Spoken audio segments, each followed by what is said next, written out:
The country is doing well. We're respected all over the world. This country is respected. We're the hottest country. We were a dead country 2 years ago, and now we're the hottest country anywhere in the world. So I think most of you appreciate that. Some of you don't. Yeah, please. Mary Pickett, Washington Times.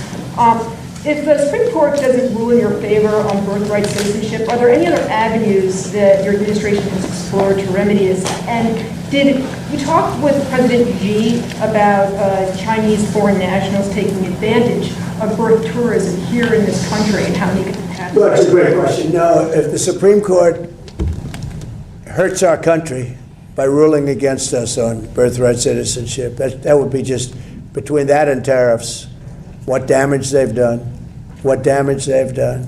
Again, they could have said, which they said, do the tariffs a different way.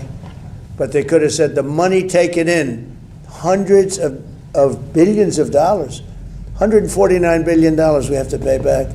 Kevin understands that better than anybody. All they had to do is say, any money taken in, because they agree you could do it a different way. Any money, this is a better way.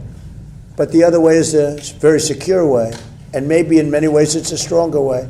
They could have said any money taken in thus far does not have to be paid back to, in many cases, the enemy, people that don't like our country. Or it was a half a sentence. The Supreme Court could have saved us $149 billion with a half a sentence. But they chose not to do that. Now they have a ruling which is a much bigger ruling, actually, birthright citizenship. The cost, forgetting about the fact that it's wrong, the cost of birthright citizenship is barely not affordable by our country. It's going to cost hundreds of billions of dollars, and it's in their hands. What can I tell you? It's a common sense ruling. It's common sense. It was exact timing, and it's about the babies of slaves. Thank you for that question. Thank you, Mr. President. So do you think if Democrats were to take control of Congress again, they would immediately begin the impeachment process? I think if Democrats took control of the Congress, I think that, and let's say took control of the country, I think that this country's finished. These people are sick. They suffer from Trump derangement syndrome, but really they have bad policy. They have horrible policy. They cheat on elections. They get elected by cheating on elections. But you would have 2 states added. They'll terminate the filibuster immediately. Republicans should do that. They'll terminate the filibuster. You'll have Washington, D.C., and you'll have Puerto Rico as a state, which will be a disaster, which would be 4 Senate seats, tremendous numbers of electoral college votes.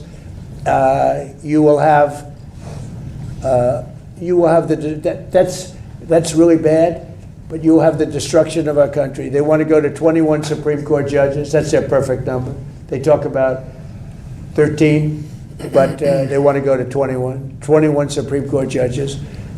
If they get in power, I think this country would be maybe finished. If I didn't win the election, I'll say this, we've become the hottest country anywhere in the world. We were a dead country 2 years ago. If I didn't win this election, we would have been a country that was essentially, I don't even know that we would have been a country any longer. They were destroying our country. They were letting hundreds of thousands, millions of people pour through our southern border. Criminals, people from jails, people from mental institutions, drug dealers and drug addicts.